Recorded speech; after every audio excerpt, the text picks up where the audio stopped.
Você pode convidar alguém da sala para fazer oração? Ô, convido sim, Cris. Boa noite, é Gerson? Não, é a Vera.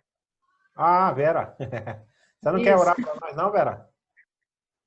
Eu posso orar sim. Isso, faz uma oração para nós, fazendo um favor, para o Cris começar.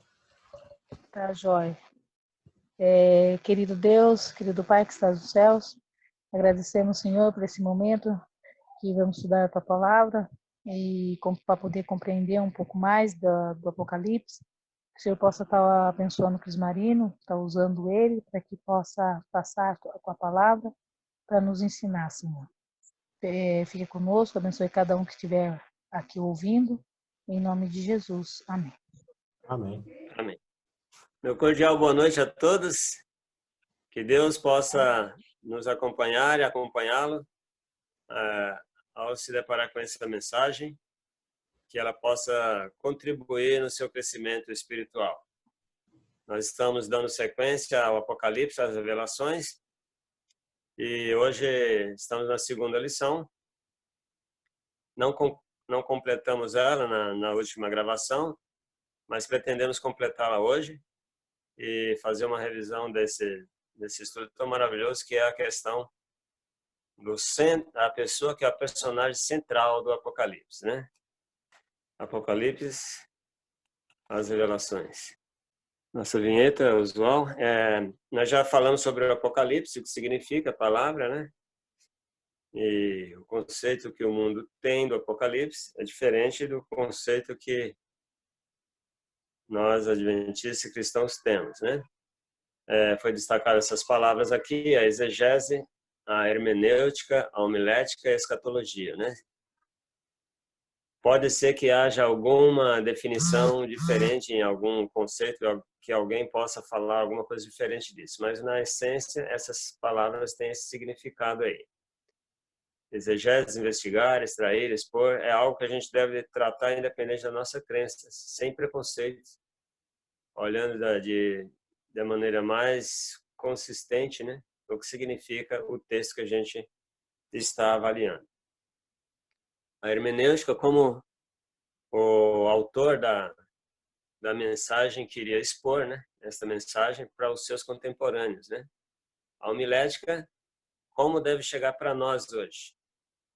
E a escatologia são os eventos relacionados aos últimos dias. Nós vimos também uma palavra nova, né, nessa última gravação, que é a palavra kenosis. O que significa kenosis? Kenosis é o processo de esvaziamento, né, pelo qual Cristo passou, né? Ele tomou o nosso lugar, ele pagou o preço e de uma forma extraordinária, né? Até hoje ele paga o preço disso, né? Sendo Deus eterno, tendo a capacidade de exercer toda a divindade, ele se priva por amor a nós. É um ato de amor ele se manter como um ser humano glorificado, né? O que não se compara à divindade. E hoje nós vamos rever esses detalhes. Eu vou pegar o outro auxiliar aqui e vou apresentar para vocês. Conhecer Jesus é tudo. Quando eu vi pela primeira vez essa frase, confesso que eu fiquei um pouco com o pé atrás, né? A igreja estava, de uma maneira geral, estudando as profecias, os métodos de evangelismo, e conhecer Jesus é tudo parecia para mim muito vazio, muito superficial. E foi difícil aceitar isso, mas com o tempo eu fui compreendendo que realmente o fato de conhecer Jesus é tudo para a nossa vida. E ele é o personagem central do Apocalipse, é o personagem central do universo, e ele precisa ser o personagem central na minha vida e na sua vida também. Para que vocês conheçam, né, a doutrina de Cristo, no que consiste o personagem central do Apocalipse. O nosso objetivo é apresentar um pouquinho do que é revelado nas Escrituras, né? Sobre o Deus eterno, o Deus de amor, Deus de justiça, benignidade e de perdão, né? O primeiro ato de amor de Deus foi registrado em João 3,16. Ele amou o mundo de tal maneira que deu seu Filho unigênito, para que todo aquele que nele crê não pereça, mas tenha a vida eterna. Esse praticamente é o verso áureo do cristão, né? Examinai as Escrituras, porque julgais ter nela a vida eterna. Nesses textos aqui, nós não vamos ler todos os textos, mas eu poderia avaliar por alto, né, que eles estão relacionados a monoteísmo bíblico, né? O que significa isso? Moisés, em Deuteronômio, ele descreve que Deus é o único Deus, né? E não há outro igual, né? Em vários outros textos aqui, todos esses textos que estão aqui relacionados, eles falam disso, né? Da divindade de Cristo, da multiplicidade de Deus, né? Em Gênesis 1:26, 3:22, 11:7, todos esses textos falam que Deus, nesses textos, Deus se mostra como plural, né? Nós, desçamos, façamos, se tornou um de nós, enfim. Isaías também, né? A quem enviaremos, né? E outros textos falam da unicidade, como se Deus sendo o único, um único ser, né? Como nós já analisamos sobre as questões idiomáticas, né? Estamos vendo isso na lição também, em paralelo. Realmente nós precisamos conhecer o costume da região, como os contemporâneos de Jesus lidavam com isso e por que eles escreveram nessa linguagem. É porque eles tinham entendimento, assim como o casal, como na Bíblia está escrito, que se uniram e se tornaram uma só carne, é o povo um só coração, em vários textos referentes a isso, é um costume que eles usavam, dizer que era um único e um só, um somente, né? Mas é semelhante ao casal. Depois eu gostaria só de destacar o capítulo 45 de Isaías, o versículo 15, que fala: verdadeiramente tu és um Deus misterioso, ó Deus de Israel, ó Senhor. Deus, ele não se revela de maneira simples. Ele é um Deus extraordinariamente poderoso. Como que ele poderia se mostrar ao homem, né? De maneira que o homem compreenda, né? É impossível. E nós vamos manter sempre essa pergunta no ar, né? Aqui o Moisés, ele escreveu os mandamentos. Ele recebeu de Deus os mandamentos escritos por Deus. E ali, logo no primeiro mandamento, fala que não farás para ti imagem de escultura, nem alguma semelhança do que há em cima no céu, nem embaixo na terra, nem nas águas debaixo da terra. Não te encurvarás a ela e nem a servirás. Porém, o Paulo, em Colossenses 1:15, ele diz: o qual é a imagem do Deus invisível, o primogênito de toda a criação. Aqui Paulo está se referindo a Cristo, né?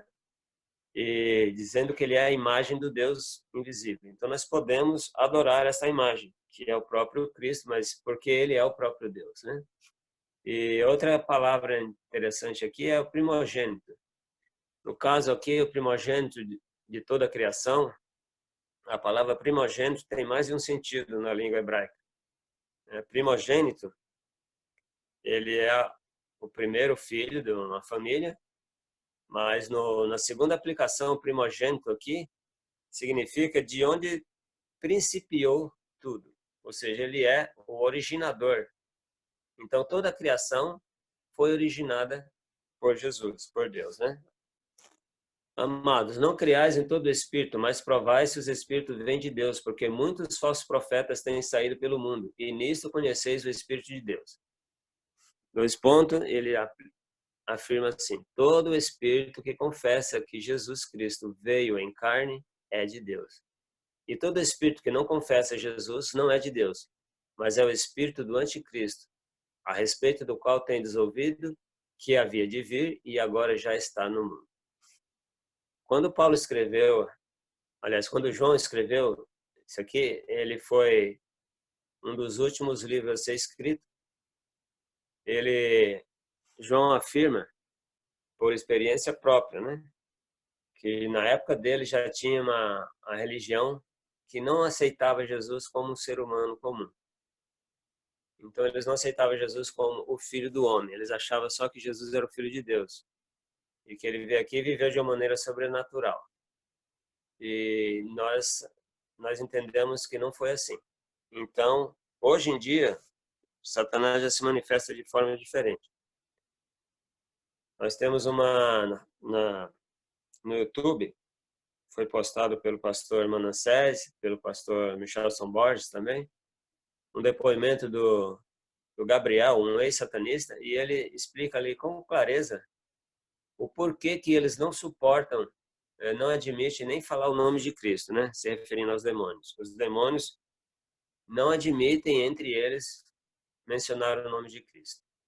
Então esse texto aqui, quando você faz um teste sobre os espíritos, ao julgar o espírito, se ele confessa que Jesus Cristo veio em carne, reconhecendo ele como o Filho de Deus, que ele é Deus, esse espírito, ele não é do demônio.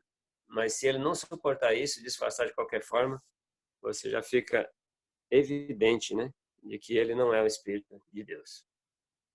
Porquanto o que era impossível à lei, visto que se achava fraca pela carne, Deus enviou o seu próprio Filho em semelhança de carne do pecado, e por causa do pecado na carne, condenou o pecado. Nós vemos aqui, eu deixei em negrito, Deus enviou o seu próprio Filho em semelhança de carne do pecado.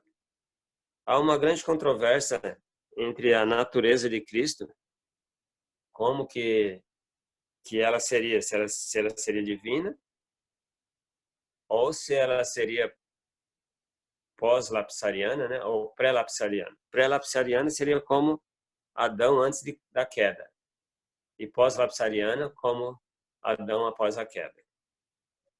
Por esses textos nós vemos que ele manteve a sua natureza divina, porém num corpo humano sujeito a todos os sofrimentos que o ser humano sofre. Ele sentiu cansaço, dor, fadiga, sono, tristeza, alegria. Jesus era um ser humano perfeito, só não tinha a raiz do pecado no seu coração. Ele não nasceu de forma pecaminosa. Ele era como Adão antes da queda. Mas fisicamente, sim. Ele veio pior do que Adão, né? Porque ele já veio com o corpo sofrido, né? De séculos de sofrimento.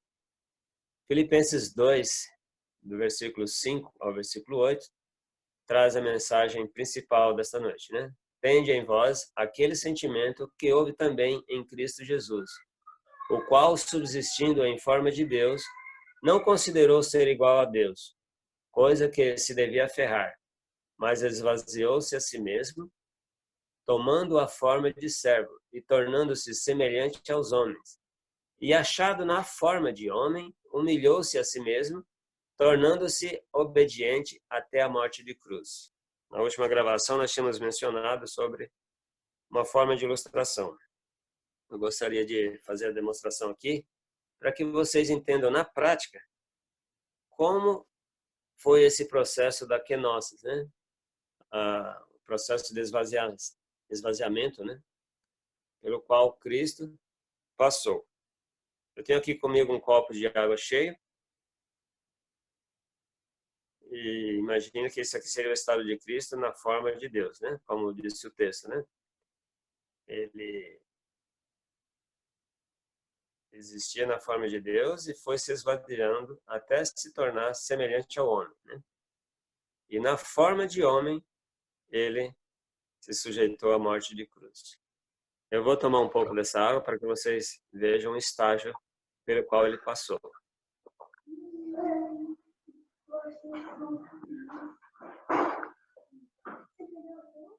Se nesse estágio aqui ele tomou a forma de anjo, ele se tornou o arcanjo Miguel. Ele ele toma a frente dos anjos, ele é o general dos anjos, né? O arcanjo Miguel é o título de Jesus quando ele sai para guerrear. E esta voz, a voz do arcanjo, ele não deixará, nunca mais. Porque Paulo diz que quando ele vier se manifestar nas nuvens do céu, e com a voz do arcanjo, ao soar da última trombeta, os mortos em Cristo ressuscitarão primeiro. E ele estava no céu quando Satanás se rebelou nesse estágio. Agora eu vou tomar mais um pouco de água.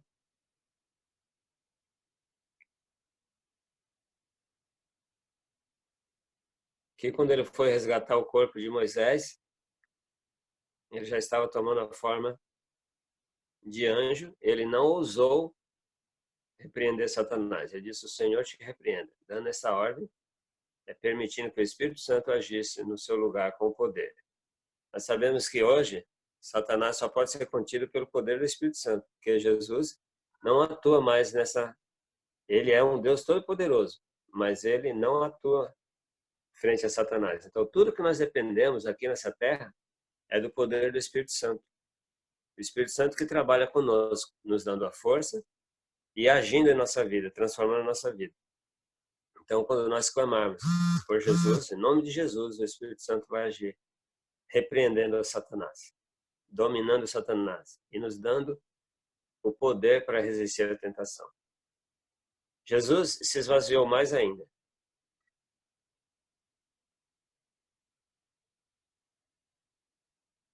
E aqui ele ficou na forma de homem.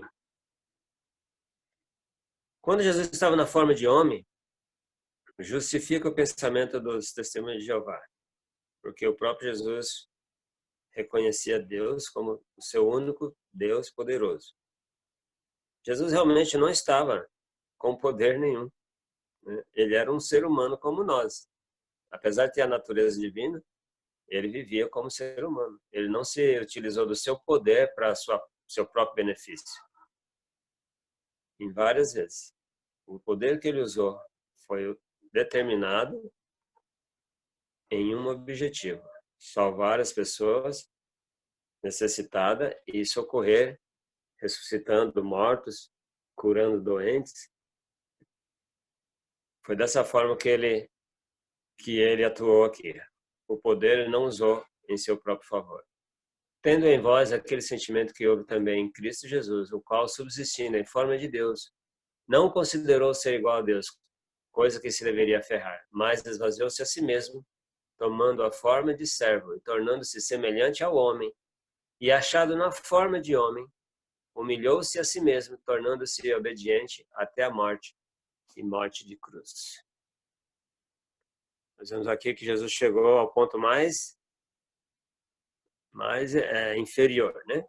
Mas ao entrar, em Hebreus 10 e 5, pelo que entrando no mundo diz, sacrifício e oferta não quisestes, mas um corpo me preparaste.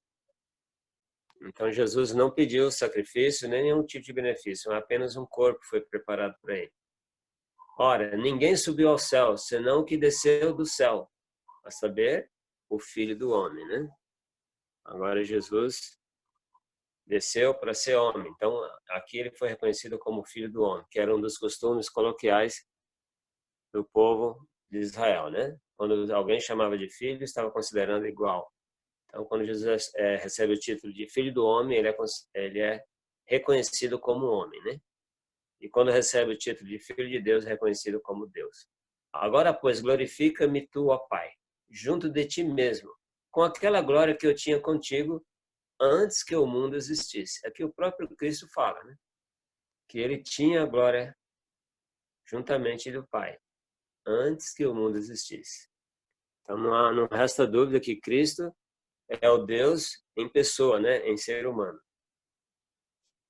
Agora olha só o que vai acontecer no futuro. Mandará o Filho do Homem, o que significa Jesus homem, Deus homem, né? Os seus anjos. e eles ajuntarão do seu reino todos os que servem de tropeço e os que praticam a iniquidade, e lançá-los-ão fora na fornalha de fogo. Ali haverá choro e ranger de dentes. Isso aqui é a sentença para os que um dia conheceram Jesus e abandonaram, né? E hoje serve de pedra de tropeço para aqueles que buscam conhecê-lo. Então os justos resplandecerão como o sol do reino de seu Pai. Quem tem ouvidos, ouça. Essa é uma mensagem de advertência, né? Mas o Filho do Homem aparece aqui como o líder dos anjos novamente, né? Nós vamos ver só o paralelo aqui que está em Apocalipse, né? No capítulo 12, versículo 7, né? Descrevendo a batalha que aconteceu lá no céu, né? E aqui diz que houve batalha no céu. Miguel e seus anjos, em paralelo com o Filho do Homem, né? Batalharam contra o dragão e batalharam o dragão e seus anjos. Então, esses eventos aqui, o do Apocalipse, aconteceu antes de o mundo existir. E o de Mateus acontecerá pela segunda vinda de Jesus, né? Quando Jesus voltar. Sabendo que não foi com coisas corruptíveis como a prata ou o ouro que fostes resgatados da vossa vã maneira de viver, que por tradição receberes dos vossos pais, mas com o precioso sangue, como de um cordeiro sem defeitos e sem mancha, o sangue de Cristo, o qual, na verdade, foi conhecido ainda antes da fundação do mundo, mas manifesto no fim dos tempos, por amor a vós, que por ele credes em Deus, que o ressuscitou dentre os mortos, e lhes deu a glória, de modo que a vossa fé e esperança estivessem em Deus. Agora nós vamos ver o processo inverso, né? Jesus se esvaziou até tomar a forma de homem, de servo, e se humilhou aceitando todas as injúrias, todos os insultos, o cuspida, batida na cara, coroa de espinhos, zombarias, todo tipo de insulto que alguém poderia sofrer. A Bíblia diz que ele foi tentado em tudo, mas sem pecado. E agora então ele recebe de Deus a glória. O livro Desejado de Todas as Nações descreve a cena final da vida de Jesus aqui. Antes, ele já estava na cruz, sofrendo, e o Pai e os anjos de Deus estavam todos em volta dele. Só que ocultos, né? Jesus não percebia a presença dele, não sabia que eles estavam ali. E o Pai estava vendo tudo que Satanás estava fazendo, insultando e induzindo as pessoas a fazer contra o seu filho, né? Mas ele não se manifestou. Jesus tinha que passar pelo cálice e ele passou vitoriosamente. Por isso agora ele poderia receber a glória do Pai. Veja só o que diz Filipenses 2:9, né? Diz assim: por isso também Deus o exaltou soberanamente e lhes deu um nome que é sobre todo o nome. Então Jesus terá um novo nome e terá registrado numa pedra o seu nome. Colossenses 2:9 diz que porque nele habita corporalmente toda a plenitude da divindade. Então Jesus voltou a ter toda a divindade. E a divindade, o poder da divindade é onisciência, onipresença e onipotência. Só que Jesus está no corpo humano e ele não está exercendo a sua onipresença. Porque ele está lá diante do Pai defendendo o caso das pessoas que clamam por ele. Vou avançar. Vou mostrar aqui o gráfico, um resumo, né? Como a gente sempre faz no final de cada consideração. Aqui, Filipenses 2, versículo 6 em diante, diz: o qual, subsistindo em forma de Deus, não considerou ser igual a Deus, coisa a que se devia aferrar. Agora nós vemos a sua decadência, né? Ou seja, está descendo, se esvaziando. O versículo 7 diz: mas esvaziou-se a si mesmo, tomando a forma de servo e tornando-se semelhante ao homem. Ele não era um homem com as mesmas paixões que nós, mas ele era semelhante ao homem, fisicamente exatamente igual. E achado na forma de homem, humilhou-se a si mesmo, tornando-se obediente até a morte e morte de cruz. Agora que ele passou pela morte de cruz, venceu o mal, venceu o maligno, pagou o preço. Agora, pois, glorifica-me tu, ó Pai, junto de ti mesmo, com aquela glória que eu tinha contigo antes que o mundo existisse. E o Senhor Deus o glorificou. Por isso também Deus o exaltou soberanamente e lhes deu um nome que é sobre todo nome. E Colossenses afirma isso, né? Porque nele habita corporalmente toda a plenitude da divindade. Tem uma ilustração para a gente entender isso. Eu mencionei sobre a questão de você fechar os olhos voluntariamente. É isso que Jesus está fazendo. Uma prova de amor eternal é que um Deus onipresente, onipotente, se priva de exercer a sua onipresença para se manter ao nosso lado como um ser humano. E ele vai fundar o seu reino na nova terra. Quando ele descer, o seu trono será transferido dos corpos celestes para a terra. E aqui será o centro do governo universal. Que maravilha, né? Que privilégio para nós, né? Atos dos Apóstolos 20, versículo 28 diz: Cuidai, pois, vós mesmos de todo o rebanho sobre o qual o Espírito Santo vos constituiu bispo. Quem está comandando aqui na terra é o Espírito Santo. É ele quem determina como deve acontecer. Para apacentardes a igreja de Deus, que ele adquiriu com o seu próprio sangue. Aqui já não havia mais dúvida, né? Paulo, ele tinha entendido que Deus Pai existe, Deus Filho existe e Deus Espírito Santo existe.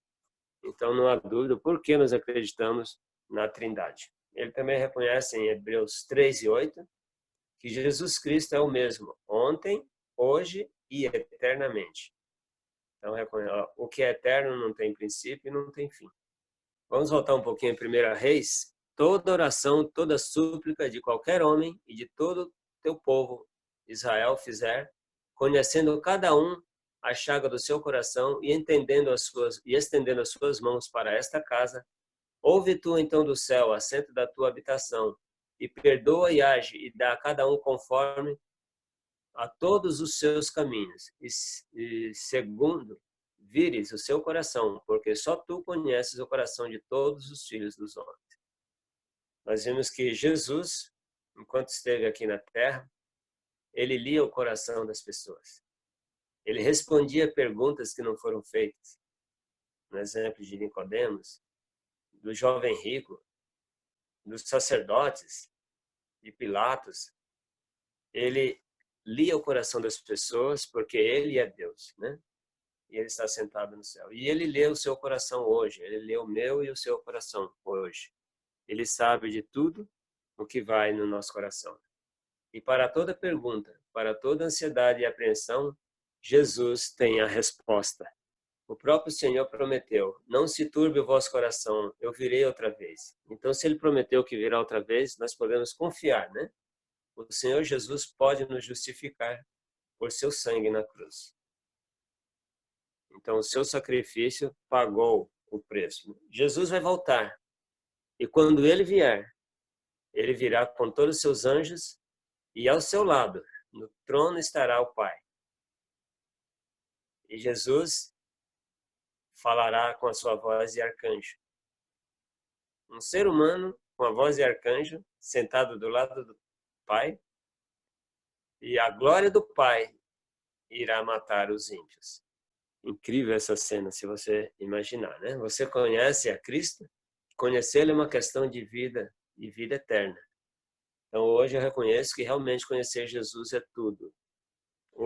Os pronunciamentos marcantes será: vinde benditos do meu Pai, e ele prossegue o texto, né? Possuí por herança, que já está preparado para vós desde a fundação do mundo, né? Mas em contrapartida ele dirá: apartai-vos de mim, porque eu não vos conheço. Então, conhecer Jesus é realmente uma questão de vida e de vida eterna. Personagem central do Apocalipse precisa ser o personagem central da sua vida, né? Do contrário, você não terá vida eterna. Só gostaria de mostrar os últimos slides. Falta 4 minutos, tá? Para acabar a sala. 4 minutos? Então eu vou pedir, Marcos, É. para que alguém faça a oração final. Ok. Vai encerrar já? Eu já vou encerrar agora. Eu só ia mostrar esses dois slides aqui que ficam faltando da última gravação, né? Dos quais são os pais e dos quais é Cristo, segundo a carne, o qual sobre todos, Deus bendito eternamente. Amém. Quão grande é a capacidade salvadora do nosso Senhor Jesus Cristo. Ele está disposto a salvar todos, né? Portanto, pode também salvar perfeitamente o que por ele se achegam, vivendo sempre para interceder por nós. Aqui encerra a apresentação de hoje. Pode pedir para que alguém concluir a oração. Irmão Ivo, você faz uma oração para nós, para encerrar? Querido Deus e Pai, Deus Pai, Deus Filho e Deus Espírito Santo, é em nome do Teu Filho amado que nós agradecemos por esses ensinamentos que nos prepara para te conhecer mais profundo o Teu amor e também a nós nos prepararmos para o Teu retorno.